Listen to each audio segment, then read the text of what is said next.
Hello and welcome to my hobby bench. On the table here I have an engine that just took a short journey, but it took a long time to get here. An engine from Chris of Perky Plains RC. This is his OS FS-120 Surpass engine with a pump, and this is an engine that he's made several videos of on his channel, and he's been having some difficulties getting it to run properly. So I offered to potentially look at it and maybe make a deal, trade, swap, whatever for this non-pumped version. But we'll wait and see what happens with the evaluation of this engine. So when Chris got this, from what I recall, it was all locked up and he had to go through it, disassemble it all. He replaced the bearings and all that, and then was trying to do some runs and it just wasn't running properly for him. So I have limited pump experience with OS engines, so I was hoping until I saw this engine that I was going to be able to really do something with it, but now I'm not so certain already, and let me explain why. So it looked like the issues that he was having in the last video may have been related to fuel delivery. So on this particular engine you've got a fuel pump and you've got a fuel regulator. So in another OS engine 120 that I worked on probably last fall, it was a slightly older version than this in that it had a pump embedded in the crankcase, but it was actually a mechanical pump. It was actually, mechanical gears driven by the crankshaft. There's like a little flywheel in there, and there's a notch on the end of the crankshaft that would engage that, and that would drive the pumping mechanism, or the pump. Well, when I looked at this, I was hoping that this was the same thing, and apparently it's not.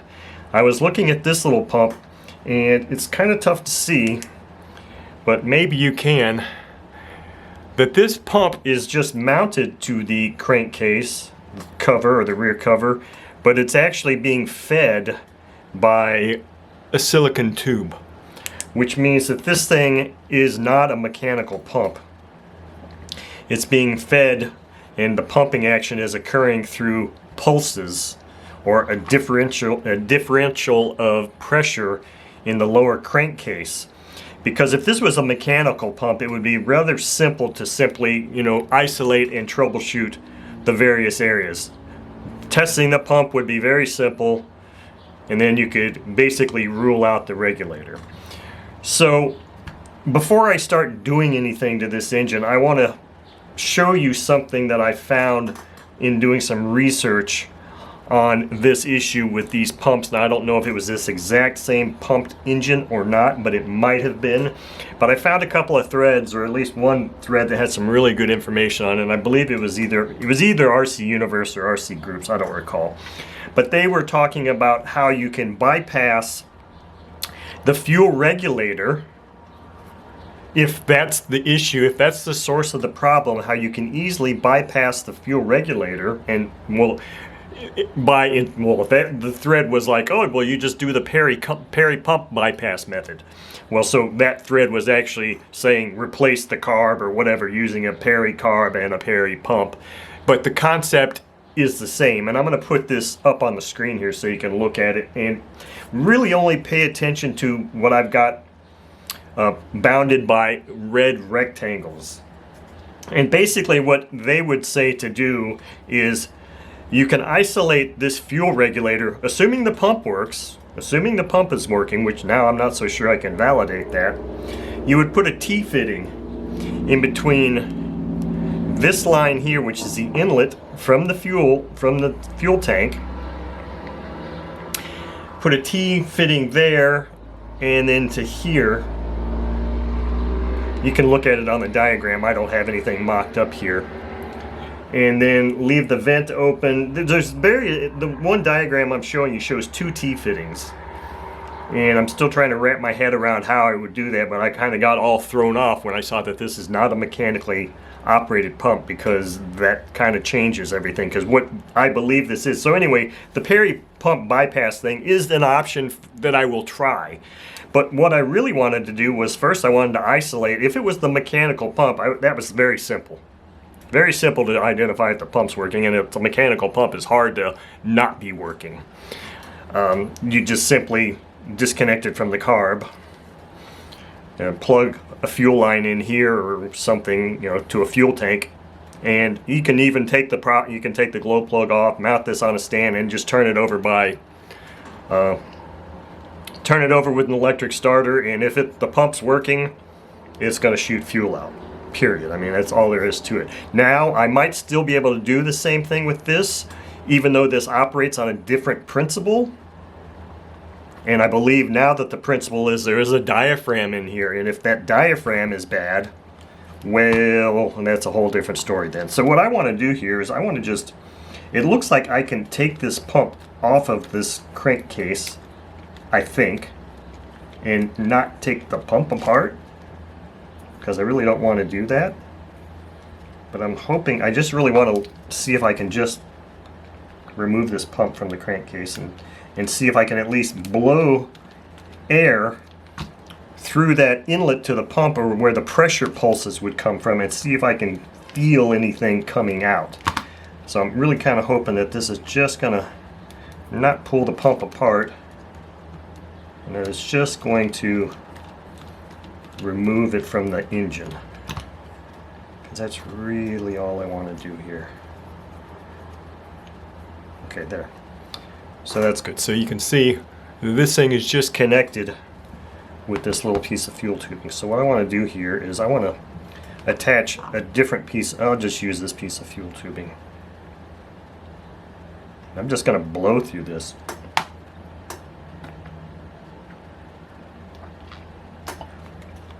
And I'm feeling nothing. Nothing coming out of either. I'm just blowing air through it.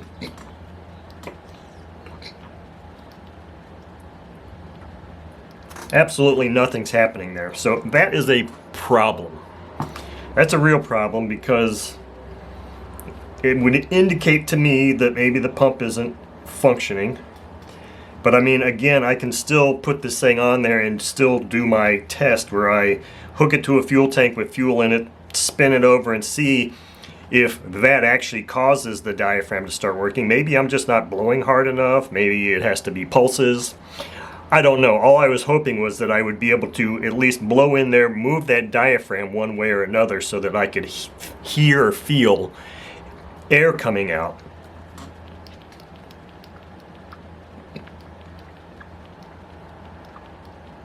Now, that time, I don't know if you could hear that. That time, because my chair squeaks a lot, that time I was just kind of, with my mouth, just kind of,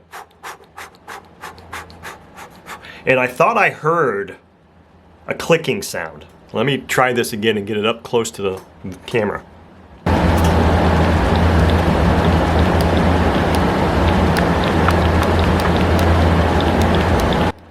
So, I don't know if you're going to be able to hear that. I can barely hear that. That might indicate that the diaphragm in there is functioning. So that would be the first step, is reconnect all of this, take this out to the stand, connect the fuel tank to it with some maybe just fuel, and turn it over with an electric starter and see if it shoots fuel out of there. If it shoots fuel out of the pump, then we're good. We're golden. Because then I'm pretty sure that it could just be a matter of, may replace this fuel tube too, just to make sure that we don't have any. I'll use all new fuel tubing for this experiment. And what I think I'll also do is, just for the heck of it, I would probably cap these off. Put a piece of fuel tubing with a screw in there. I want to eliminate as many variables as possible. See if I can feel.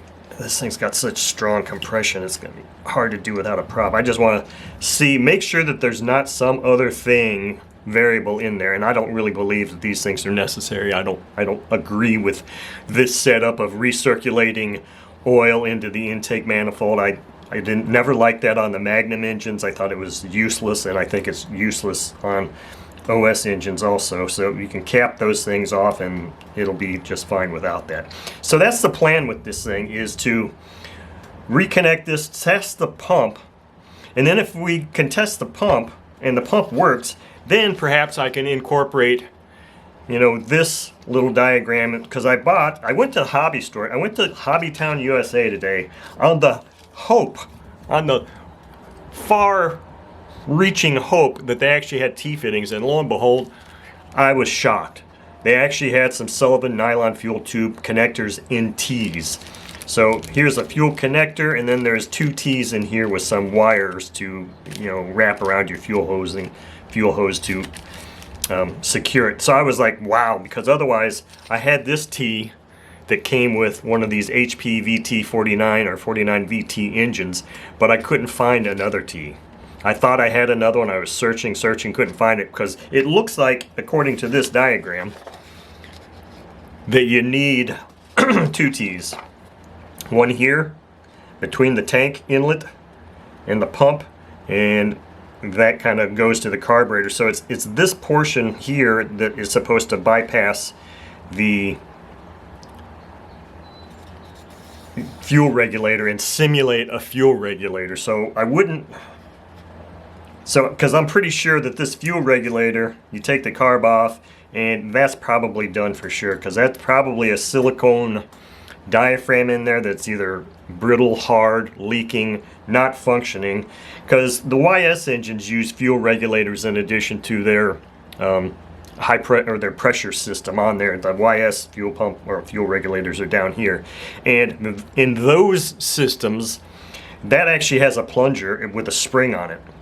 So as pressure pulses come through, it's moving that fuel regulator like this, up and down, up and down. So it's kind of acting like a pump in a way, because it's breathing back and forth.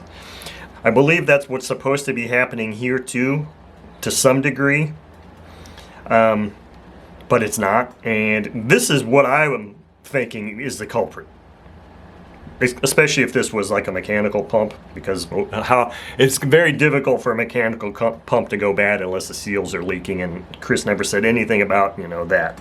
So a mechanical pump, not a problem, probably going to work. This one, I don't know yet. This would be where I would suspect there's an issue with fuel delivery, because if all the parts of this aren't working properly, you're going to have an issue with fuel delivery. So that is what I'm going to do with this engine. So the next time you see this engine, it's going to be mounted on my test stand with a fuel tank, and I'm going to do the test to see if this pump actually, if I can validate and believe that it works. If it works, then we can go to step 2, which is creating this bypass system, bypassing the fuel regulator, and then see if we can get the engine running. So Chris, thank you for the opportunity for me to evaluate this, and stay tuned for more videos. And of course, Chris, I will give you more updates immediately as soon as I get them.